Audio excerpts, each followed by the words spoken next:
Awesome, thanks everyone. It's a very hard act to follow after whenever Victor's spoken. Like the energy level is just impossible to match.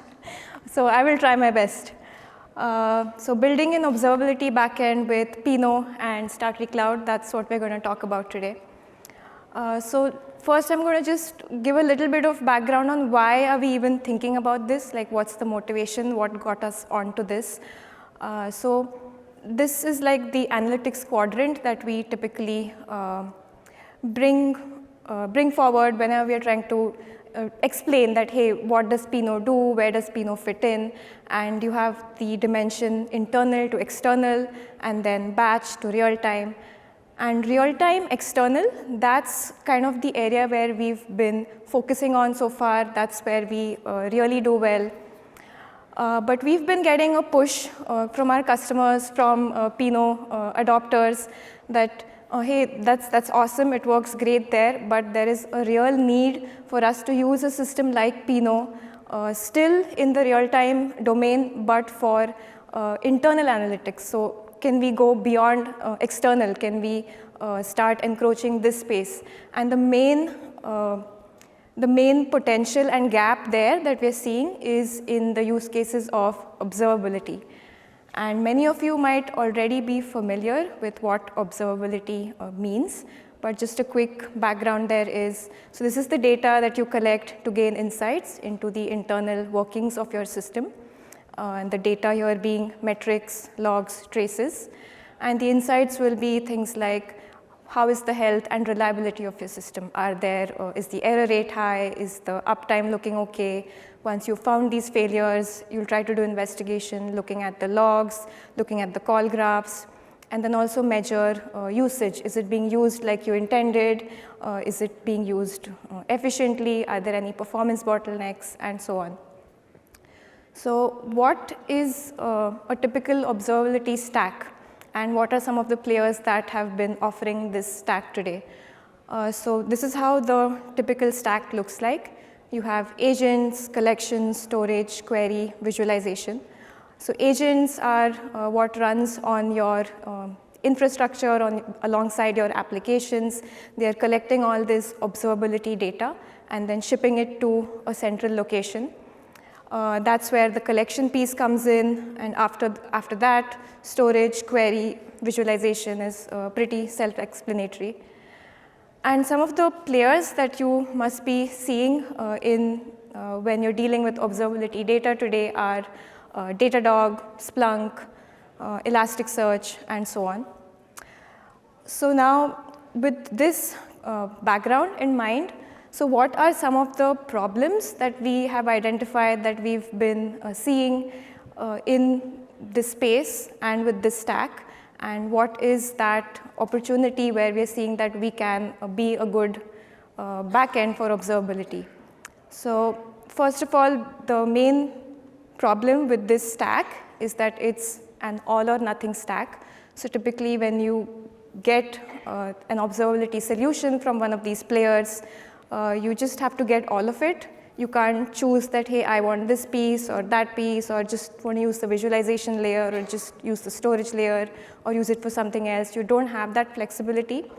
And that also is one of the main reasons why these all solutions tend to be very costly.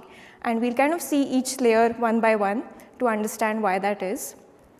So starting with agents. So all of these vendors, they have made extremely huge investments in their agents, and they're like really specific to their own stacks, and they have like very specific formats that only work with their own stack. And all of this does, of course, add to the cost of the solution. Next is collection. So all of these solutions, none of them have what is today popularly known as BYOC, where kind of the whole solution runs in your own cloud and not something that's necessarily in the vendor's cloud account. So what that means is all this data that's being collected from your account, from your systems, needs to be shipped to the vendor's cloud account. And as you can imagine, metrics, logs, traces data is huge. So shipping that out from your account to the vendor's cloud account is going to give you very high data egress cost. And then the other problem here, which is also applicable to the storage layer, is once this data is shipped into the vendor stack, it's kind of locked in. You cannot use it for other purposes, and there is so much more that you can do with this data, but you don't have the access to your own data to do other things or to build other applications on top of any of the collection or storage layer.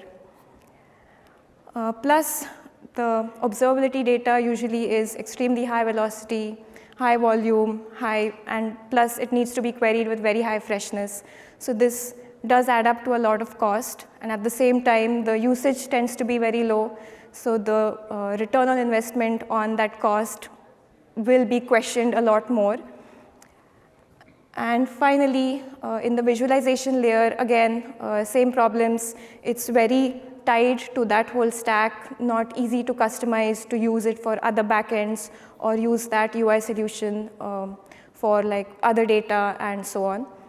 So with this background, like the lack of flexibility, the cost that gets added by different aspects in this observability stack is why we started thinking about this. And what people today are leaning towards is this disaggregated stack. The reason being for that is it's much better to use portions of like very specific and systems which are very good at doing a certain kind of thing instead of trying to just get one solution from just one vendor for all of these problems. And let's go over each of these one by one. So this is the same stack that we saw earlier, but now horizontal. So starting with agents. So agents have become totally commoditized now. There are standards coming up such as OpenTelemetry, and if you use those, it's very easy. They make it very easy to just ship the data to different kinds of backends, and you're not really tied in with, hey, this format only works with this backend and so on. After that, in the collection phase, stream processing systems such as Kafka, Red Panda have become very popular now, and they're usually already in place for many other use cases. So the ability to use this for your collection phase is becoming kind of more appealing to people. Then before we get into the data store layer, let's talk about visualization. Tools like Grafana are becoming very popular here, and that's because they offer flexible, pluggable connectors for different kinds of backends, so you're not really locked in to only use a specific kind of backend. And then also query protocols like LockQL, PromptQL are on the rise. Grafana also allows you to build very flexible UI dashboards and panels. And now coming to the storage and query part. So this is the hardest part because it impacts cost, performance, as well as flexibility. And this is where we think that, okay, so before we get into why Pinot, just a little more about why is this the hardest part and why does it impact so much of the cost, performance, and flexibility. So observability data is going to be like the typical 3 V's, volume, variety, velocity. So the variety that you'll see in this data is going to be like extremely large, right? And that not only adds to ingestion complexity, but also makes the query complexity very high. And why is that? Let's like take a look at a few examples. If you look at a typical metrics or data event that you will see, you must have seen this in the systems or in your like Grafana dashboards or in your logs. So you'll have like a timestamp column, then a metric name, and the metric names are usually just like all the different kinds of metrics that your services may have been emitting. So it's just going to be a whole collection of different metrics. And then for that metric name, what's the value? And then the most interesting piece is this dimensions or the labels. So with every event, you will get this sort of JSON payload, which is just like a kitchen sink of key value pairs, It can have things like, hey, what was the Pinot table name, or whatever service you're using, something very context specific to that, or what was the IP address, what's the container version, what's the Kubernetes version, and so on. Now, as you can imagine, so ingesting this data is going to be complicated. Do you ingest it as is? Then it will be difficult to query because you have to do all sorts of JSON extraction, and then you might not know what key, whether you need to do that extraction in group by, in filter, in the projection. And then other option is, do you just materialize all the keys? But the map that you get here usually will have very dynamic keys. You will not know all that upfront, so that becomes challenging. And then sometimes if you just choose to materialize a lot of keys, if they are sparse in nature and they're not keys that you just see through all your data, that storage is going to blow up. And then like we talked about this a little bit, it's going to get complicated to extract all this data from the query. You're going to have to do that while you're also filtering on, like doing range filter on timestamp and filtering on name and so on. And also, typically, like your system is emitting some metrics like every few seconds. So if you have a specific metric that you're interested in, the chances are that every possible segment that you have has that metric data. So your query fan out is going to be super high, because when you need a particular metric, almost all of your segments are most likely going to have that data. Now coming to logs, again, you'll have something like a timestamp. You'll have attributes like here you can see the level, the class name, the thread name, and then you have this whole unstructured payload, which is the log line. So again, challenges with this: extremely high volume data, which means high storage cost, plus log data tends to be something where you want long retention, either for compliance reasons or like better to have it when you need it than not have it when you need it. And then again, complexity of querying this data, because while you're doing all the filtering on timestamp, on the other attributes, you have to do text search on these on this unstructured payload. And finally, trace data is kind of like your call graph, right? So it's going to have an array of spans. Each span will have a JSON payload of some attributes, of some timestamp, and then there'll be some other common payload that covers like all of them. So super semi-structured data that you'll see in traces. So again, same challenges: complex to ingest, store, and extract useful information. So that was like the variety, high query complexity part. And at the same time, observability data is like, today we have distributed architectures, hundreds of containers, thousands of microservices. So very high velocity, high volume. At the same time, you need high freshness and need to keep that data for very long. And this is why we think that Pinot would be like a really great backend for this system. All of these challenges that we talked about, in some shape or form, Pinot has already been addressing them for the real-time external analytics. And this is kind of like just a quick list of all those things that we're going to apply to solve observability. We're going to go over each of them a little bit, but just a quick list here. It's like scalable, fast, reliable ingestion from many streaming sources, ability to just plug in many things everywhere, be it different decoders for the different kinds of payloads that you'll see, different kinds of encoders for storing, specialized data types for map, log, specialized indexes, and then also being able to quickly add Grafana, Pinot connectors, and so on.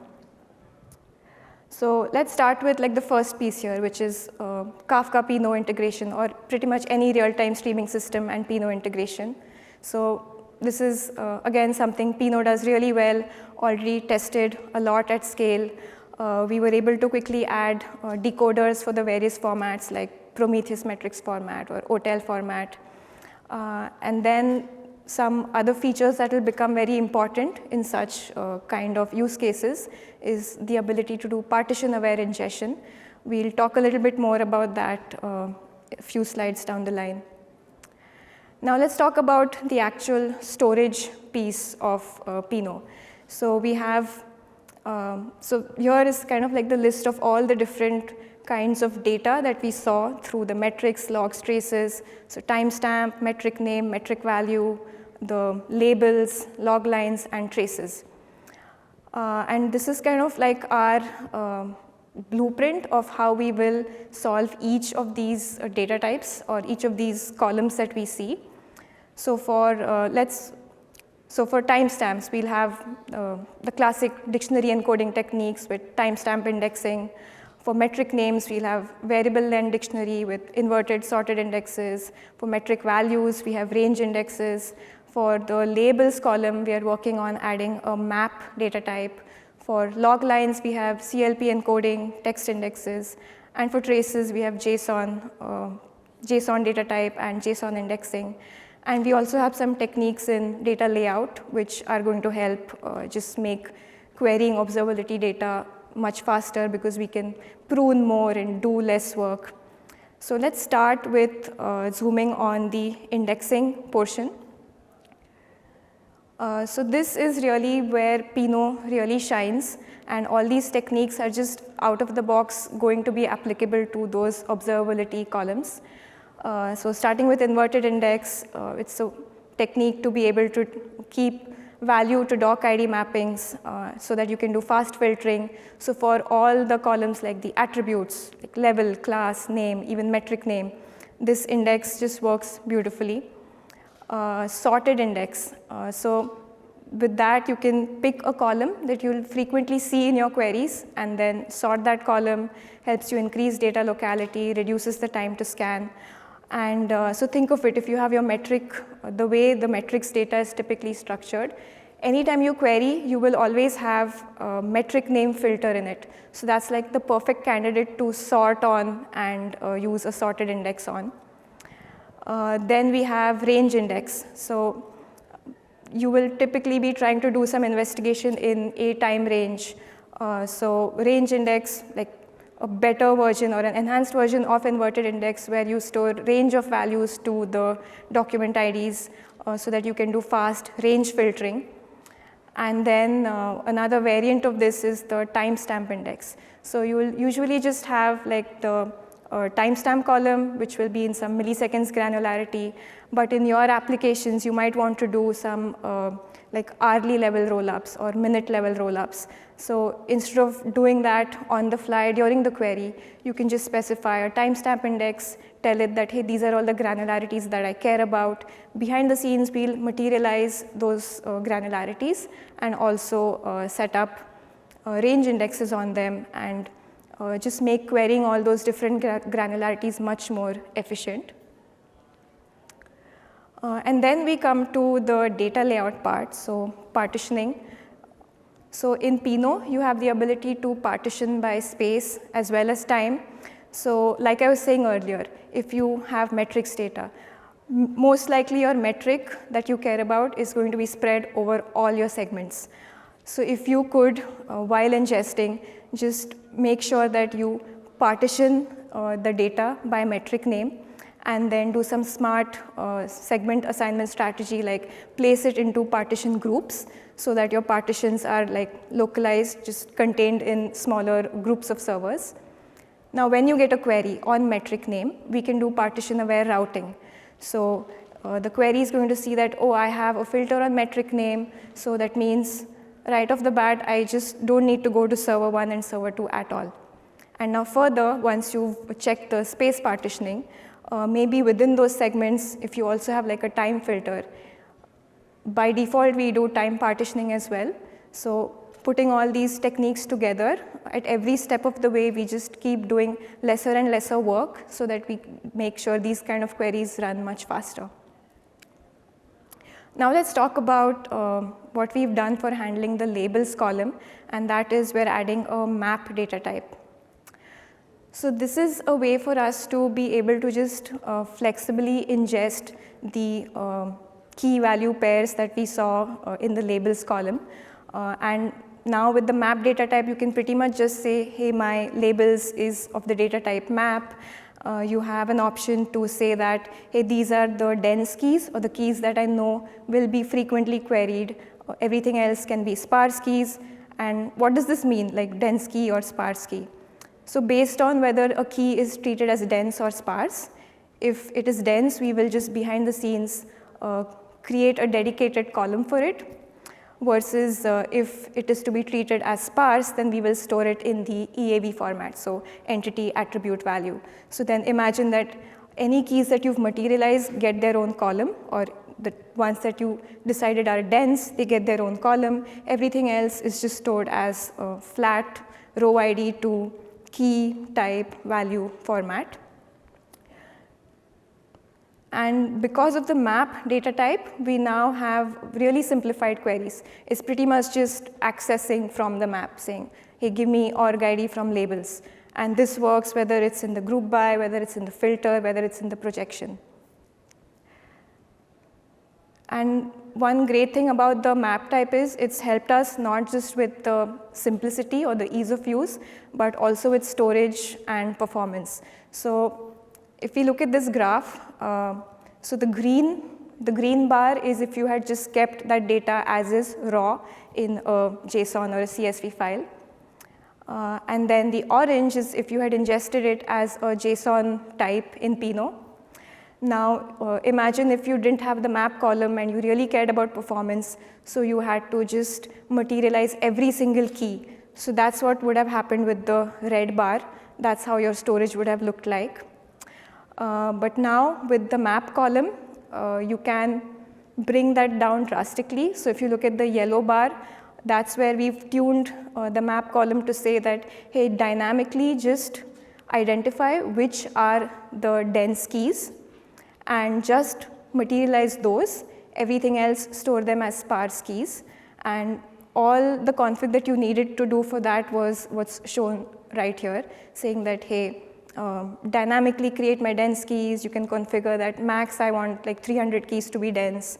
And you're kind of getting the best of both worlds between having to materialize everything and bloat your storage, or just keep everything sparse and suffer on performance. And this is what I mean by kind of getting the best of both worlds. If you look at the top graph, that is if you had stored everything as sparse columns, then your performance on the frequently queried columns would have been bad. But if you had kept everything as dense columns, obviously everything's going to perform super well, but then your storage footprint, like we saw in the last slide, is going to be high.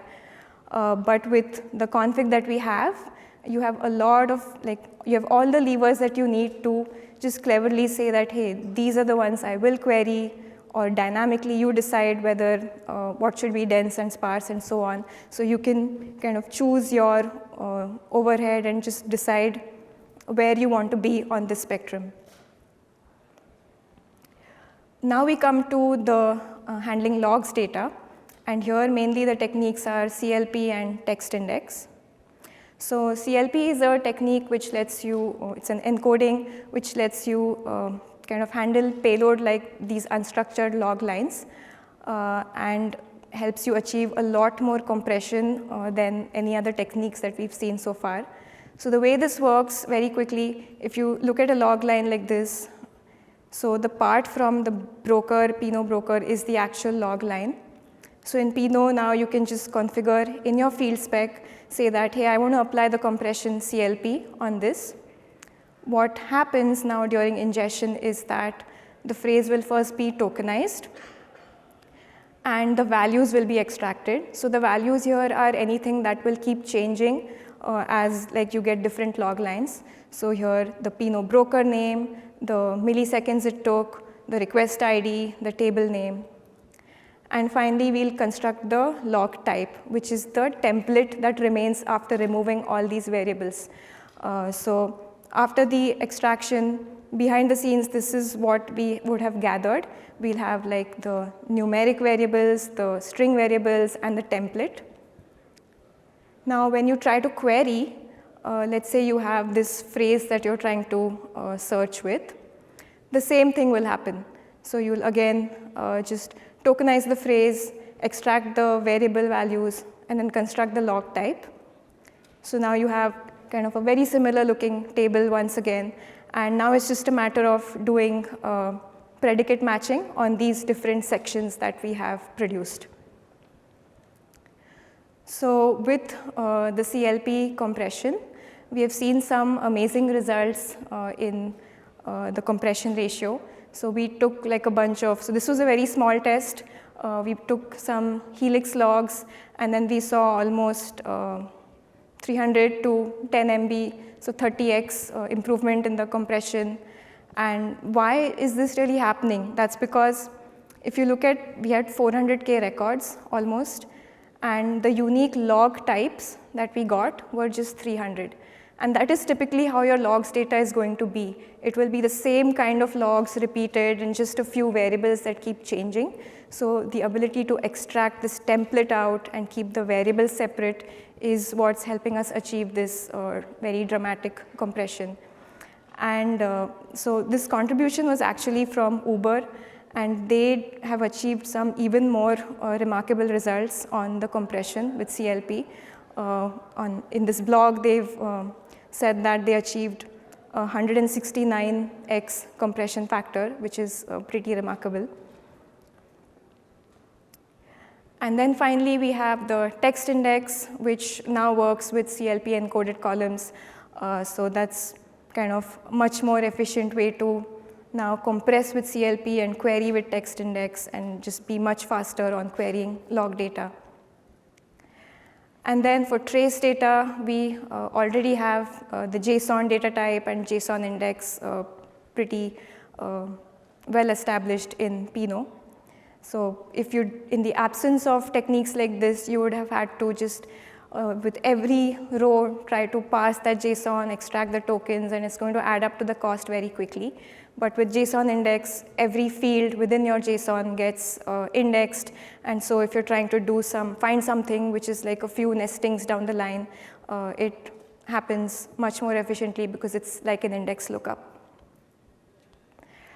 And now, moving from storage to the visualization, this is something that we're working on to add first-class support for Pinot and Grafana integration. We'll be working on LogQL, PromQL, and also making the query editor with Pinot and Grafana much more native, and all the fields that you might want will be supported in the dashboards that you'll create with Grafana and Pinot. And then this was all that Pinot has to offer as being a good backend for observability. And some things, how we think with StarTree Cloud, you will be able to enhance this story even further. And that's because of the features, tiered storage, and BYOC. So very quickly on tiered storage, this is a feature that lets you move your segments from local disks and SSDs to object store and then query directly off the object store. You can also keep it hybrid, some on local, some on the remote store, query everything seamlessly from your same table. And this becomes really important with observability data because you want to keep that data for very long, but you will not most likely query something beyond like the recent 3 days or the recent week that frequently. So you will be okay with, or you would really want something that's going to be more cost effective as your data keeps getting older and older. And we have invested a lot in making sure that even once we move our data to the object store, it still remains in sub-seconds latency. So some of those techniques are ability to just pin the indexing part from the whole segment, keep that local, and keep all the bulky data on the remote store, or do things like strictly stay away from lazy loading, and do things like selective just to columnar fetch, or sometimes even go beyond that, and in this column, just go fetch the exact blocks or the exact records that you need to read. And why does this become so important? So why are we just keeping on pushing these techniques further and further? So here's like a quick little experiment that we had done when we were working on this. So we took like 100 gigs of logs, split across 500 segments, and then we wrote a query which we were trying to query all 500 segments and kind of select final 10K rows in the end. So here we started putting all our techniques to the test. We created a text index on the CLP encoded column. And the first thing we did was pin the FST of the text index and the inverted index headers locally so that we reduce the amount of seeks that we have to do to S3. And then our baseline that we started with was just full columnar fetch. And that works great for many other analytics use cases. But for logs data, that technique just totally went out of the window because if you try to just fetch, like even if you say that, hey, I'll only fetch the column, but if you try to fetch the whole log column, that's almost going to be like 98, 99% of your whole segment. So doing a columnar fetch doesn't really buy you much. And that's when we worked on block level fetches, started doing block level reads, and only like once you know that these are the records you need, just go fetch those exact chunks of data from that whole column. Start caching the blocks for the scope of the query so we can reuse anything that we've already fetched. At the same time, just pipeline the fetch and execution, do a whole bunch of parallelization to fetch all the blocks that we need in parallel. And that's when we saw that we were able to get our latency down from like over 60 seconds to just like under a second for this particular data set. And then the last piece of the StarTree story here is having bring your own cloud. So in the initial slide when we talked about that one of the reasons the cost adds up in these vendor solutions is because once you collect the data from your account, you have to ship it over to the vendor's account, and then that data egress cost becomes very high. And that's where having bring your own cloud, BYOC deployment, is what will really be the winning factor in getting that cost down, because the agents are in your account and so is the rest of the stack. There is like your data doesn't leave the premises and there is no cost that will add up because of that. And that was the end of my talk. Thank you so much. So for the JSON index, how do you, or what do you think is the performance when it is multi-level? And how many levels deep can you promise certain SLA? Yeah, so the way it works is for every combination that we see, it will get indexed. Almost like having an inverted index on every combination there. So the levels should not matter there. What will, like as you get into too many levels, what you will start seeing is the storage overhead that it adds. But performance should not get affected. I have a question. When we can try it? When it will land? I know that we did a roadmap presentation and all the things that you mentioned with the new index types, new data types were coming somewhere in 2024, but is there like a, I don't know, maybe nightly builds of Pinot that might include some of those things? So I would say we have a lot of these building blocks, like though it was like a roadmap presentation, most of it is in progress, and I would say we're kind of like a quarter away, quarter, 2 quarters away. Yeah. I have a similar question as what he asked, but I just want to follow up. So you mentioned there is something called a map index and a CLP index for different purposes. So for these two index, is this like will also be available in open source Pinot, or it's just for StarTree Pinot? And if it's just for StarTree Pinot, yeah, so that's my first question. Then the next one will be, when will these two specific index be available? Yeah. So CLP is already in open source, or it was in open source from the start. The contribution that we made of making it easy to use by just being able to say, hey, compression CLP, and everything happens under the hood, that's also in open source. What is in StarTree for logs is text index that works with CLP encoded columns. on tiered storage. So that specific piece is in StarTree. Map is also, so we have some basic map techniques that are in open source, and currently the being able to dynamically determine whether it's sparse or dense, and just keeping that configuration hidden from the user, that part is in StarTree. So which version of the Pinot has this index? Because I just checked the doc, I didn't find it. Sorry. So map is in review right now. Oh. CLP has been there for, it should be in the latest release. Okay, thank you. Small question about this CLP index. You mentioned that we're able to automatically extract some of the fields that will be repetitive, kind of like extract the placeholders.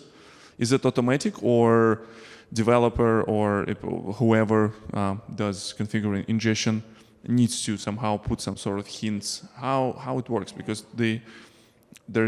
you might have some formats that comes from certain systems, but as you mentioned, there would be different variety of the log formats, and the custom logs from application might not look how other logs would look like.